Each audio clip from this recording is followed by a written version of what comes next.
All right. Just want to welcome everybody back. My name is Mike Recinto, and I have a special guest. This is Coach Jason Handy from Winslow Township High School. Why don't you say hello to our audience today? How you doing, everyone? Like Mike Recinto said, Coach Handy from Winslow High School. Yeah, we're so glad to have you. So this podcast is called Inside Look, South Jersey Girls Basketball, and we started it in the springtime. And actually, you were one of my guys that kind of inspired me because we were always like, corresponding back and forth. And, when COVID hit, there was just like a need and obviously a void because there was nothing going on. There was no sports. There was no nothing. Right. So I said, let's get to know some players and let's put South Jersey on the map. So like I said, you're one of my inspirations. So I get to finally talk to you. I can't wait till we meet in person because we can have, some, lunch together or something like that. Appreciate it. That would be fantastic. So I want to just get started and let's talk about you a little bit. I think that, if people can get an idea of, who you are and what you're about, they'll better understand your coaching style and your program. So we're going to get started. So where did you grow up? Camden, New Jersey. Pretty much born and raised there for, I would say halfway through my life. Right before high school, my mom had got a job down at Kennedy and Stratford. She wasn't too fond of the commute back and forth from there to Camden. So we moved down this area to the Pine Hill, Lindenwold area. So I ended up going to school at Overbrook and graduating from Overbrook in 2004. That's great. So what was like the adjustment like moving from Camden to the suburbs, It was different, because I there, one thing that I didn't really have to adjust much to was walking. Because there, when I played football, we walked to practice. And, it was a mile and a half or so walk just to practice, whether it was for football, basketball, or baseball. So, coming down here, people are like, oh, how you getting there? I'm like, oh, I walk. And everybody's like, oh, you're crazy. Get your parents to take you. So, that was an adjustment because I'm like, my parents, that's not what I'm accustomed to doing. I'm used to just, walking and traveling and getting to the place on my own. So that adjustment was a little different because, you meet some friends and their parents are dropping them all from around the corner to the Wawa or something like that, where I'm like, no, I walk, so that was a different adjustment because, again, I'm moving from the city to the suburbs, I'm like, yeah, I'm used to walking. That's pretty cool. So, what sports did you play when you were growing up and in high school? Yeah, so growing up, it was mainly football and baseball and basketball in our area. I played for the Centerville Simbas growing up. Played for Whitman Park, their baseball organization, and basketball. It was mostly just outside pickup games in the city. Then when I moved down to this area, at Overbrook, played mainly football, baseball, and basketball. Did track for a year, my freshman year. Wasn't too fond of it, so pretty much stuck with baseball. Okay. So where'd you go to college? I had the opportunity to attend Fairleigh Dickinson. Didn't take that opportunity based on some injuries I had coming out of high school. So I ended up going to Grand Canyon University, where I earned a master's degree in history and secondary education. Wow, that's fantastic. That's great to hear. I mean, those injuries come up and, it makes you, kind of rethink your life and your path. Mm-hmm. I'm sure like growing up, all you could think about was sports. Right. And once you got that injury, it's like, now, what do I do now? You have to almost reinvent yourself. Right. So you went to Grand Canyon. Now you became a teacher. And tell us about how you got started at Winslow High School. So started at Winslow, I want to say 4 years ago, really. We had a football coach, Kemp Carr. He was head football coach at Winslow, and I was on the staff with him, and he was like, yeah, we got to get you in the building. So he found a way to get me in, working in the special ed department in the MD classrooms, which I love, by the way. So, got in there, was working there. And at the time, I wasn't coaching basketball there. I was actually coaching basketball at Paul Six under Lisa Steele. So, that was, a great opportunity. And, Winslow, that position opened. The AD came and talked to me, and we made an agreement, and I took over the job at Winslow. That's fantastic. That's great. So, tell us, how long did you actually coach at Paul VI? So I was at Paul VI for 3 seasons. And Coach Steele and I, we grew up together. We knew each other from high school. And when previously, prior to that, I was at Overbrook for 10 seasons with Coach James Puderbach, who's my mentor as well. And, some things happened where I didn't get the job there, where, everyone really thought that I was going to be a shoo-in for the position. And they decided to go in a different direction, which, I understood. So, I pretty much, said, hey, I'm available, looking to coach anywhere. And Coach Steele and I ended up talking at a football game, ironically. And she stated she was looking for an assistant at the time. So we had talked some more. We met, and I ended up accepting the position with her for 3 seasons. And then, that led me to taking a job at Winslow. That's great. So how long have you actually been coaching? This is actually my 15th season. So I'm going into my 15th season coaching girls basketball. This upcoming fall will be my 9th season coaching football at the high school. Can you talk about how you got started and you made the transition from being a player, athlete, now going to mentoring and coaching players? Mm-hmm. So, like I said, I had, battled some injuries my senior year. Then after my senior year, so I really had first year of freshman year of college. And my mentor, James Puderbach, he and I talked, and, he's like, hey, come volunteer, help out, with the girls program. So I started doing that, and, I showed up to the games. I just took mostly the stats and kind of just sat and, learned under him for, the first 5 years of coaching. And the last 5 years is really where I've, started to get my feet wet with everything, and, really coaching more at the JV level and then helping out the varsity level. So like my last year at Overbrook, he really he really put a lot on my plate to allow me to, really take that major step into becoming a head coach. Wow, that's fantastic. I mean, I love how you you refer to him as your mentor. Mm-hmm. 'Cause I really strongly, firmly believe that I wish that our youth had more mentors. Right. Somebody that would pull us along and, show us, guide us, and help us, because, Mm-hmm. we're learning on the fly. And Absolutely. sometimes we make good decisions and sometimes we don't. And sometimes we're not sure what to do. It would be really nice to have, that trusted person. And sometimes it doesn't have to be your parents, Mm-hmm. somebody you trust and you believe in, and say, hey, coach, what do you think about this? I really trust your opinion. I know you care about, me and my success. What do you think? And then, they help you and they show you and they guide you and they kind of mold you. And you really, really owe a lot of your development to the people that, really spend time in your life and really work in it. So that's fantastic. So do you guys still keep in contact? Every day.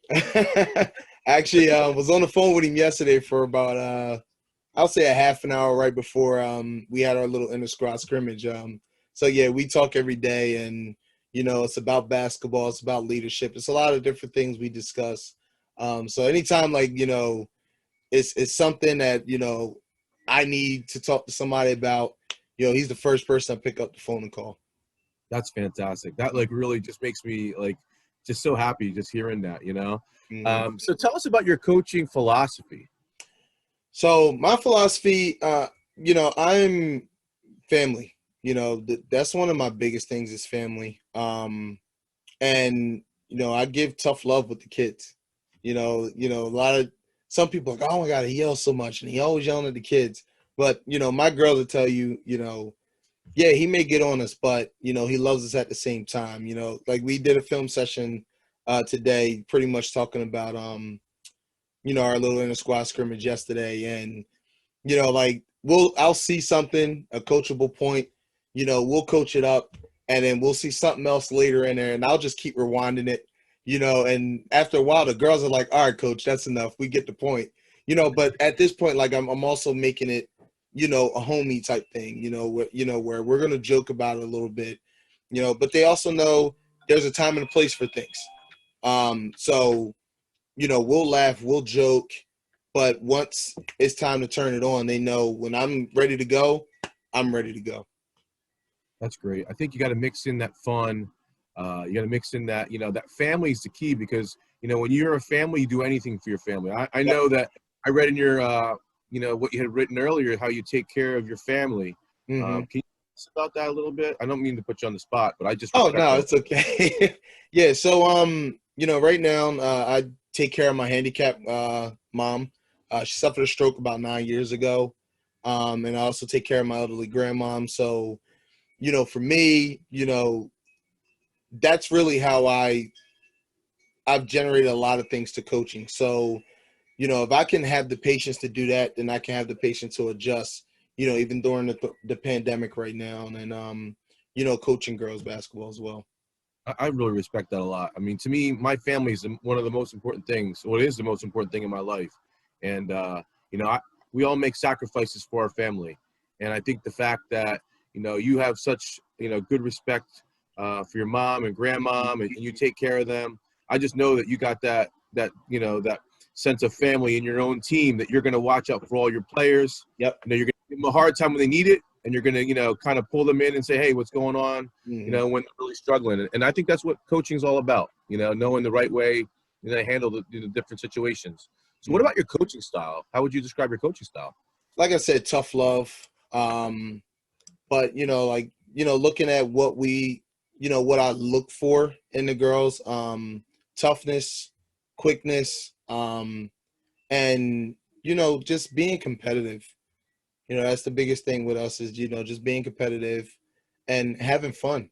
We use the family, word family is, and we have an acronym with it. And every letter has a certain meaning: faith, accountability, motivation, integrity, leadership, and the why. Everybody's like, well, coach, what's the why for? I say youthfulness. And the reason why I use youthfulness, I said, at the end of the day, you're still high school girls. Yes, the objective is to get to the next level, but you know what? You're still a high school teenager. Enjoy it. Enjoy it while it lasts, because once you cross over to that threshold of being an adult, the real world's going to hit you, and it's going to hit you fast, and then you're going to be wishing you can go back to your high school days where you didn't have much of a worry. So I tell them all the time, be youthful. Don't be afraid to enjoy life. Wow. Well, let's move on a little bit. Let's talk about I just realized when we were talking before the interview that last year was your first year as head coach at Winslow. So tell us about how you got to the head coaching position, and tell us about last year a little bit. Yeah. So like I said, I was working in the building, and our head football coach now, Kevin Scott, he and I talked, and he came to me and he said, hey, you might want to apply for that job. They're gonna ask you to take that job. And I'm like, yeah. I said, I was at the time I was thinking about taking a year off because I was at it for so long, and I was coaching 3 sports as well. So I'm like, I could really use the time off before we go into football season. We had just got done a football season, so he says, hey, look, he says, if I were you, he says, if they bring it up, he says, you might want to have the conversation. So, it was brought up, had the conversation, and, ended up accepting it. And I actually so it's ironic, I was approved a week before tryouts. Wow. So, at that point, I'm like scrambling around, making sure paperwork's turned in. And, we're still in football season at the time. So I'm trying to, at the time I was the offense coordinator. So I'm scrambling around trying to have my game plan ready to go for Rancocas Valley, who we were playing that week, as well as, trying to get basketball meetings, all of that started. So it was, you're talking countless hours. I think that week I maybe slept a total of 10 hours. Wow. Because again, trying to get all that stuff done, and, still coach football at the time, and then, the week of tryouts, we're preparing for our Thanksgiving game against Timber Creek. So I got to put that game plan together, but I'm also in the midst of practice. So I'm in practice for an hour and then going out to football for an hour. And my assistant's running the, conditioning and workouts and tryouts aside. And it was a lot. It was a lot at that time, but, I was able to overcome it, and, I got to know the kids. I enjoyed coaching that team last year. They were fun. And not to mention, I had two seniors that, bought in, and, they also made it a little easier for me as well. That's fantastic. So what were your expectations? Like, I didn't even realize that I didn't even think that you'd be coaching and trying to get another team going at the same time. Yeah. So that's a lot. But I'm sure, like, once, football season was over and you could focus on basketball, it was probably a little bit more enjoyable. So what were your expectations for your team, going into last year? I mean, the biggest thing is I wanted to get to know the kids, what they were capable of. I know we played them the year before when I was at Paul Six. They played at our place. So, like I said, I was familiar with some of the kids, such as Adriana, Mia Green. So I was like, okay, let me get to know them more than anything. So, the good thing was having the opportunity to have at least two scrimmages. So I was able to see what they were capable of doing, allowing them to scrimmage and practice. So that helped me be able to build my system more around them than anything. And, again, having a kid like Adriana, she kind of took the leadership by the horns and just said, Coach, I got you. So I definitely appreciated that. That's good to know, having a player that you can rely on, in your first year to kind of – plus they have the rapport with the other players, and you're just getting to know them. So that's a good buffer and it's a good help. So that's fantastic. So tell us about your season. Like, how did your season go as far as, games and records and stuff like that? Yeah, so, our season, it was an average season. We finished just below 500, but lost a lot of games early because the kids were still trying to get used to the system. Right towards the end of the year, I was able to see that they were starting to come into their own a little bit. They were understanding the system, and we were moving at a faster pace. We played some really tough games down the stretch.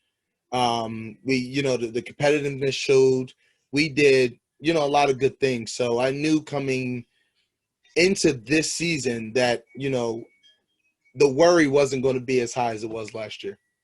Well, I'm thinking you did make the playoffs. So tell us a little bit about how far you went last year into the playoffs, and who you ended up playing in the playoffs. Yeah, so first round, we were the 9th seed. We ended up going to Delsea, playing Delsea, and we won. We ended up beating Delsea down there. Probably one of the toughest gyms to play in. Even going back to my days at Overbrook with Coach Puderbach, playing in that gym is just not easy, because the Delsea kids are going to play hard. I give much respect to Coach Bryles over there at Delsea. His kids play phenomenally hard. So I knew going into the game, his kids were going to give their all. And it was ironic because at the time, we went into that game without a starter and one of our bench kids. Wow. So, my rotation was normally 8. Well, my rotation was down to 6. So, I'm sitting there like, okay, this is going to be an interesting game. I'm praying we don't get in foul trouble. And you're talking 5 minutes into the game, I got 3 kids with 2 fouls.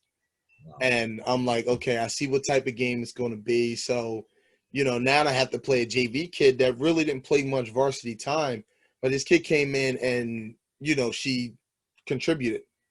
She did exactly what was needed. So it helped out a little bit. So, you're talking about a game that was, I'm just be honest, it was a little one-sided with a lot of calls. When you got 4 starters with 4 fouls, that's not good. But, in the end, the kids were really resilient. They played through it. They didn't allow it to affect them. So we ended up winning, and we moved to the quarterfinals to play Mainland in that second round. Yeah, and then you just go against Kylie Watson. I mean, that girl – I read about her all the time. I just love watching her play. Mm-hmm. And, I actually read an article, and it was like, imagine she's probably one of the best kids in New Jersey. She started on as a bench player at Oregon, and she's now working her way up. So I think a lot of these kids, they come into programs and they get disappointed because they don't start their first day coming in off the street. They got to realize, like, hey, man, you got to earn your way up. You know what I mean? You got to handle it, and they kind of have to settle into your role a little bit. And I think it's a little humbling for people. So I think it's a good example to use. Mainland's tough team as well. So that's fantastic. Mm-hmm. So what was maybe a game that you want to share that happened during the season that would be, pretty memorable, a great game for you guys? Yeah, so I mean, it's hard to kind of look back because I can pick a lot of games. But I mean, there was really two games. One, like I just explained, the Delsey game, watching the kids' resilience in the end and being able to, still pull out the W and mind you, in front of a packed gym. And then the other game was the Shawnee game at our place. We played them, last year twice. We played them up there first.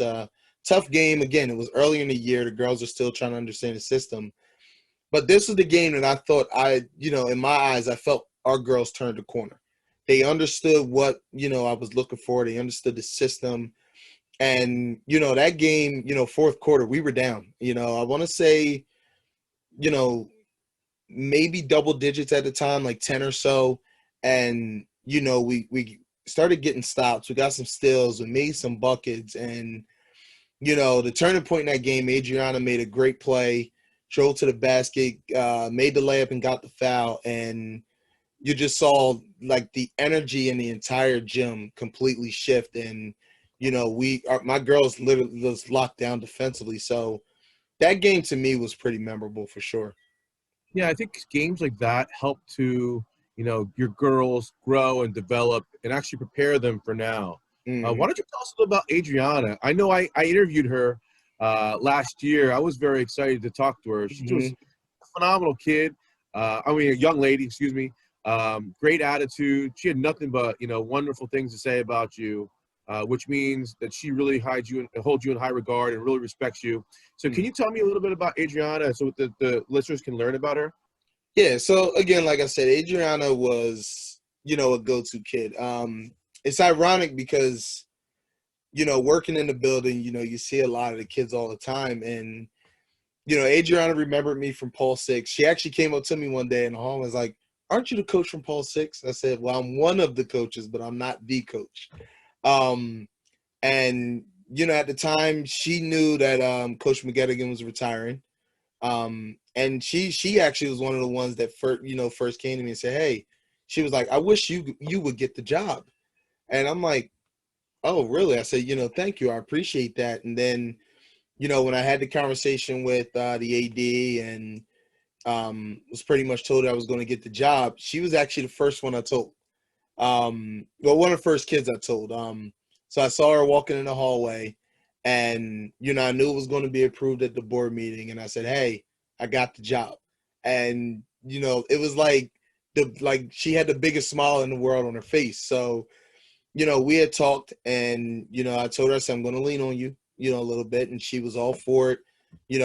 I would get down into the gym for practice and they're already stretching or they're already going through a layup drill or something. So, like I said, the leadership she had, she took it by the horns and, she ran with it. We had one game last year. We were playing really flat and I called the timeout and I didn't even go in the timeout huddle. And she was doing all the talking. We got to do this and we got to do that. And, the horn sounded, I walked in, I said, "All right, let's go." And again, when you have a player that can start helping her teammates and coaching her teammates to be better, then what you're instilling into the kids is starting to become a positive factor. So, she just, like I said, she was an amazing kid. I wish I had her for another year. We still talk about it all the time. So, if I had her for another year, I believe, she would have definitely been able to do bigger and better things this year. You know what really resonated in my mind is how you let this young lady talk to the team. Like you don't have this, you didn't have an ego. Yeah. You're willing to listen to your players and give them responsibility and let them do their job. Mm-hmm. And you just say, "Hey, let's do it." And you trust them. And I think, in the long run, that's going to help you because the kids are going to be like, "Man, Coach Handy really got my back, man. I'm going to play my hardest for him or for the girls or for the team, So that's fantastic. I just love that. So let's talk about this season. This season's kind of like, one of those crazy things. We're used to playing basketball in December, and here it is, Tuesday the 26th is going to be the first game. So, COVID's definitely did a lot. I mean, you figured it ended the playoffs, right before the state championships. no tournament champions. We didn't even really know if we are going to have a season or not all up and through, September and going into October, November time. Right. And we still weren't really sure. I mean, everybody, I don't know about you, but our whole family, all our friends are like, I don't know, man. We won't believe it until we see it. Are we going to get a season? Are we going to get a season? And then, we finally started practicing. I'm like, oh, this is a good thing. But, the 26th is still far away. I don't know. So here we are on Tuesday, and we're getting ready to start. So the difference this year is that there's only 15 games, and traveling is very limited, and there's really no playoffs unless you have a county or a conference championship, which Olympic Conference doesn't have set up. So we're kind of just like 15 games, give the seniors the last hurrah, give them an opportunity to play, and then just go out there and make the best of the season. So tell us about, what adjustments you made or are making this year to prepare your team for the season, knowing that it's going to be 15 games, all the protocols and all that.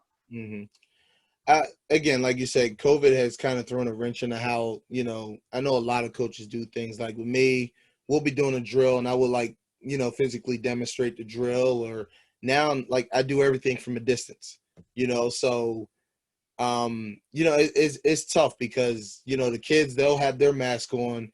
I have my mask on. They'll ask a question. I just can't hear them. So I'm like, hey, just pull it away so I can hear you. It's tough. I mean, and we have to make adjustments with everything. So, the biggest thing is, we've had a lot of Zoom meetings. So we do a lot of things through Zoom. We talk a lot through our HI app. Kids got questions, they reach out to the coaches, doing our Google Classroom. So it's different. It's very different, but we're all adapting. Yeah, definitely. So what are your team goals this year, knowing that there's no playoffs? What do you want to try and accomplish and achieve with your team? It's ironic because, my goals for the kids is, hey, every game, let's be competitive. Go out there, have fun, enjoy it, however many games we play.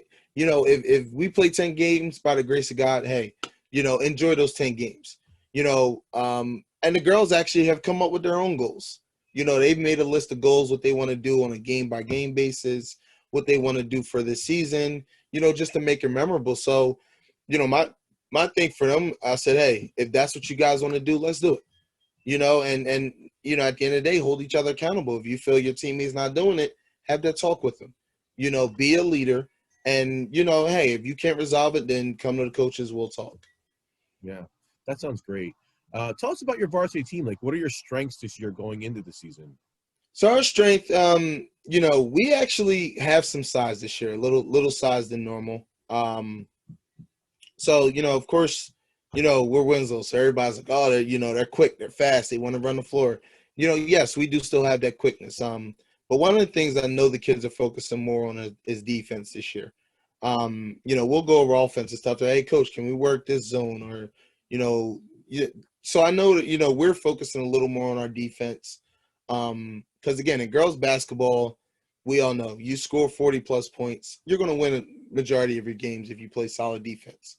But I told them, I said, we're not that type of team where we can get into a shootout with teams. You can't go into a Cherokee and expect to win 65-60. It's not going to happen. Coach Powell's a heck of a coach. Whatever you run, he's going to counter. That's just how, that's what he does. So you have to be able to adapt to it, and expect that game to be a 38 to 42 type game. So, the biggest focus right now is defense for us, for sure. Yeah, I mean, defense wins games, especially in the close games like you're talking about.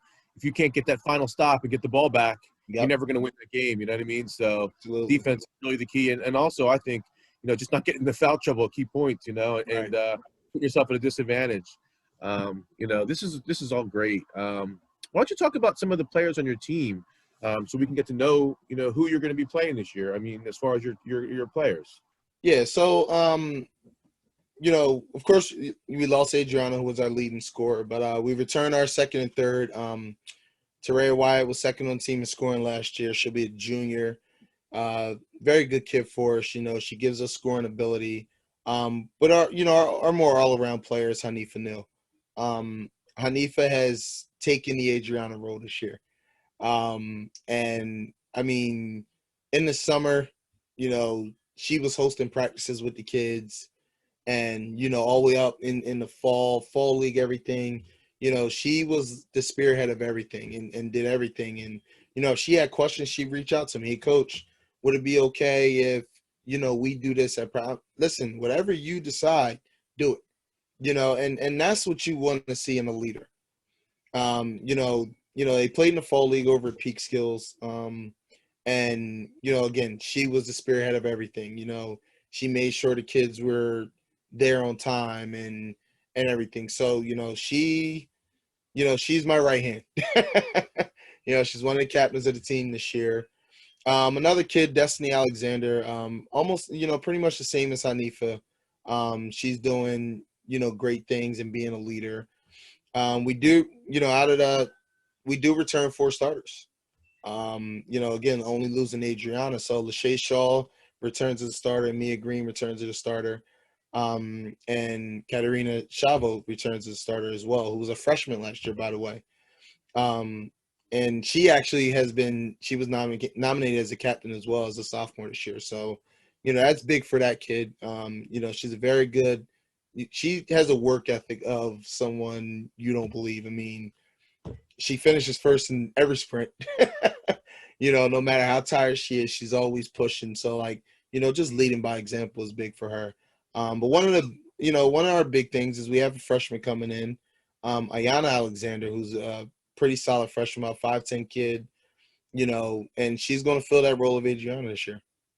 Wow, that's fantastic. It seems like, you have a pretty well-rounded team. Got some leadership mixed in there with some youth. You boost in a freshman coming in. So having 4 starters, the chemistry will probably come together a little bit quicker than if you had to bring in, 2, 3, 4 new starters. So that's fantastic going into your second year for sure. So what do you expect from your captains as far as their role as like a leader? I know you talked about it a little bit. Yeah. What do you expect? So when you get into your meetings and you say, okay, you're now a captain, what do you tell them you need from them? So one thing I required with my captains this year is they had to take the captain's course on NFHS. So what it does is it pretty much gives them guidance on what a captain should do and the qualities of being a captain. My expectations of them is, be the extension of the coaching staff, coach your teammates up. And one thing I can say with those 3, and again, you're talking about 2 kids that are a senior, 1 being a sophomore, and they work well together. I'm watching them in practice this morning. 1 shooting around, the other 2 are getting dressed, and they're trying to they're yelling questions over to the other one who's shooting around, and she's on the other end of the court. And I'm like, and she's like, what? I can't hear you. They're like, well, come over here then. So just seeing that camaraderie, that chemistry between the 3, is big because it's rubbing off on the rest of them. And, they're a goofy group. I'm going to just be honest. They are a very goofy group, but they're so loving. They're so caring. I'm going to use a perfect example. In our little inter-squad scrimmage yesterday, Hanifa went down on a play, and the other team takes the ball, and they're going the other way. Well, you see Destiny coming to screen, and she's sprinting over to help Hanifa up in the middle of the play. And I just rewind and said, what are you doing? You're running by the ball. She says, Coach, my teammate was on the ground. And I said, you know what? Okay, I can't argue it because, we have a rule. Your teammate's on the floor. Everybody's over to help them up. So, just hearing that, I was like, okay, they're bought in, So, my expectation for the captain is, continue to build that family atmosphere more than anything. Yeah, that seems to be like the recurring theme today is family. And to me, I think I get more and more respect for you as this interview goes on because I just feel like, this guy really cares about his kids, his players. This is just fantastic. Talk about your schedule. What teams are you going to be playing this year as far as, are you going to be just all conference or? Yeah, so, we're in the Olympic Conference. So we're strictly confined to the conference schedule. So it's not like, you're going to walk in the gym and say, all right, well, we're going to win this game by 20. Not happening. It's the Olympic Conference. You're playing Cherokee, Paul Six, Shawnee, Bishop Eustace, Camden Catholic, and the list goes on. So, you're going to walk in every night and the game's going to be competitive, and, that's just, where it is right now. And, I love this conference. My AD and I talk all the time, and, the conference has lost a few teams, and, he says it all the time. I don't understand why people run from competition. I'm like, I agree with you. I said, because if you were to say to me, hey, let's go to Tri-County or let's go to the Colonial, I tell you it's not happening because I'd rather stay in the Olympic, because, again, you're coaching against great coaches every night, Coach Powell, Coach Steele, Coach McGovern, Coach Considine. You're coaching against really, really good coaches. So, and for me, I love that, because it's only going to make me a better coach in the end. Yeah, I think also too is, you hear a lot of talk about, Shore is the toughest conference. You hear about North Jersey teams. And then a lot of times I feel like the South Jersey teams don't get as much exposure. And I think part of it is, if we had a lot more competition, a lot more competitive teams that were really looking to fight it out, I mean, it's only going to bring out the best in everybody, and it's going to show everybody's, their players. It's going to showcase, the coaching style. It's going to showcase South Jersey girls basketball, and I think that's what really needs to happen, which we'll talk about a little bit later. This has been great so far. So how are you going to look back on your season to know if it was a successful season or not? So what are you looking to accomplish as far as I know that some people talk about wins and losses. I mean, honestly, this year, 15 games is 15 games. I mean, I think you have to take it one game at a time and really have to assess, how you did things in that game. But how will you look back at the end of the season and realize if you had success or not? More growth, seeing how the players excelled on a game-by-game basis more than anything. Again, I'm not, one that's always about wins and losses. Yes, I hate to say it, wins and losses is what keeps your job most of the time. But, if I go back, let's say we go and we finish 500 this year, and I look at, a kid like Hanif or a kid like Destiny, and hey, they're both now going to be playing college basketball. For me, I look back and go, okay, they did what they needed to do to get to that next level. Same with Amia Green and Olivia Jameson, who are my 4 seniors. If all 4 of them go on to play college ball, now I look back on the season and go, you know what? We had a good year. So that's really how I look back on it. All right. So as we get ready to wrap things up, I kind of want to ask, what are your keys to success this year? So what are some things that you need to do on the court, off the court, as a team in order for you to achieve success game in and game out across the season? So one of the things I'm big on, my kids know, is academics. I probably harp on academics more in practice than anything else. Because at the end of the day, that's what's going to further your life. Because if you're not doing well academically, some schools are not going to want you. So we'll have study halls before practice. I have 3 other coaches on the staff. One can teach Spanish, one can do math, and the other can do English and and history, as well as myself with history. So we almost have all the subjects covered. So if you're struggling with something, come talk to the coaches. We'll sit down and we'll help you with it. And reach out Google Classroom, and hey, we'll jump on a Zoom or Google Meet or whatever, and I'll help you with your work. So I really focus more on academics. And then, on a basketball end is, how competitive are you? Do you give, again, we have our 4 basic principles: commitment, pride, work ethic, and family. Are you committed to it? Are you showing the pride? Are you showing that Winslow pride where it's no quit? And that's, what I look for in a kid. So, as long if we're doing all 4 of those, for me, that's successful to me. That's fantastic. So, as we wrap up, I just want to ask one more question. So one of the criticisms that we hear a lot is that South Jersey girls basketball doesn't get the coverage that it deserves.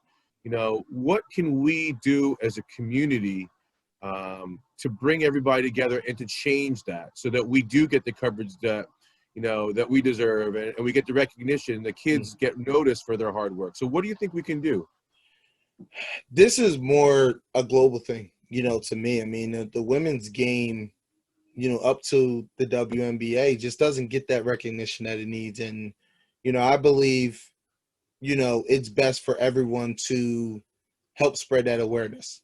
Coaching in the women's game, yes, the skill set's not there like the men's game. You're throwing alley-oops. People want to see flash. I'm not very big on flash all the time. Hey, can you run a backdoor cut and make the layup? Guess what? If you're 6'8", 6'9", and you can jump like LeBron James, okay, if you dunk the ball, you dunk the ball. But can you make that contested layup? Can you make that 15-foot jump shot off of a back screen, after the ball, is swung to you on a third pass or something? That's why I love coaching the girls' game, because, you see more fundamentals than anything. People say it's boring, but it is what it is. It's also basketball. So, we just have to do a better job of spreading that awareness, and, pushing the women's game, ahead. Yeah, that's actually really important. So the one thing I noticed, that South Jersey seems, maybe because of location, we're so spread out. Mm-hmm. And it seems like we don't all get together. Like, there's great players in Winslow, Marlton, Medford, Haddon Heights. You go all the way down to the shore. There's players scattered across all South Jersey. But it's very rare that you get a big collection of them training together, working together, practicing together, and getting to know each other. And I think that's one area that I think that we can improve, because if you go to the shore conference, you go up to Hoop Basketball Group, Warehouse and all of that. Warehouse. Yep. You go to USA Hoops. These kids come from across North Jersey, and they train with each other. Yeah. And it makes their competitions even better, because they're playing against their friends when they're getting in the division rivals or the conference rivals or the cross-state rivals. And then when they get into the state championships. Right. I think until we can figure out a way to get the kids together, I think, it's going to be very difficult for us, because really, it's when you get those collection of players together, then you're going to start, turning some heads, and people are going to go, wow, man, you got, these top prospects and these top prospects here, and they're all playing together. Let's go watch those games. Right. The other thing too, I noticed, you mentioned before, in the pre-interview, was the youth. So can you tell us, like, how are you doing, developing the youth in Winslow Township? How are you developing their skills? So I've had the opportunity to reach out to a few of the youth coaches. One of the vice president of the one youth organization. We actually have two in our township. And, right now, like, my biggest thing right now is just trying to bridge the gap with them, so that, when these kids come to the middle school and to the high school, we're not going back to teaching proper shooting mechanics and all of that. We're working on it now. So, I give those guys credit down there. They have been working on it. So, I'm constant communication with them. And, last year I had the opportunity to show up to a couple practices, work with the kids and talk to the kids and everything. So I'm looking to definitely do that more to build that relationship. So again, when they come to the high school, we're not teaching basics. We can teach more advanced stuff and take off. It, in my eyes, I look at, the success of Cherokee and Shawnee, as public schools, where, okay, these in-home kids are staying, and every year you'll look and you'll go, all right, cool, Cherokee's graduating 3, but in comes 4 freshmen. So it's like, sheesh, you're just reloading every year. But when you're developing that relationship with the youth level and, they're working on the proper skills, that's what can happen in the end. You can reload every year with talent. Yeah, and I think that's the biggest key, because really it benefits you in the long run. Mm-hmm. You're going to get quality players. You're going to get more of a pool. The talent's just going to kind of rise to the top, and it's going to increase as you get an opportunity to work more and more with these kids. Mm-hmm. I mean, I tell this story a lot. So when my daughter was young, her travel coach, it was Mike Jackson, and Mike Jackson at the time an assistant for Chrissy McGovern at Shawnee. Well, he would have some Shawnee girls come to the practice and help with the girls. You know, my daughter still talks about that now. Remember when those girls from Shawnee came and they would train with us and they would pass the ball with us? It kind of gives them a little glimpse of what's available and what it's like to be, you know, a high school player. And it kind of inspired them, you know, to be a high school player. Just like we talked about earlier with the mentor. You know, these girls, if you can develop that relationship, that mentorship, you know, that seeing these girls as role models, eventually they're going to want to come through your program, and then it's going to kind of, you know, work the cycle again where they're going to become the role models, which is going to be perfect for your program. Yeah, and it's funny you brought that up about the high school girls going down. Last year, you know, with our middle school program, you know, we had a game against Holy Cross. There was no JV game before, so the varsity game was at 5. So our middle school team had a game. So I took my entire varsity and JV team, and we went to the middle school game. And you know, there were parents in the gym. They're like, we've never seen this. You know, we've had kids come through the program, and one parent came up and they said, "Coach, like you're a rock star. You know, we've never seen the high school coach down here, or you know, let alone bring the team down. You know, and you know me, you know, again, this is something I learned from Jim Puderbach. You know, and you know, right toward like the last, I would say 10 years of, you know, or really like 15 years of him being at Overbrook, you know, is when he started doing these things. And, you know, of course, I'm there for 10 of it, and we're going to middle school games, and we're there for, you know, so I'm doing what I learned from, you know, someone. And, you know, I have parents coming up to me. One parent, like, she was like crying almost. She's like, "Coach, you don't know how much this means to us." You know, and then, you know, of course, the youth coaches in the township was like, "This is big for the community." And I said, "Listen," I said, "this is stuff that I've learned," you know, I said, "but get used to it, you know, because this is what I'm going to do. Because at the end of the day, my job is to make sure these kids stay here and they're not going to other schools and other districts. And, you know, I want the talent to stay here. You know, we know there's talent in Winslow, so we got to make sure it stays home more than anything."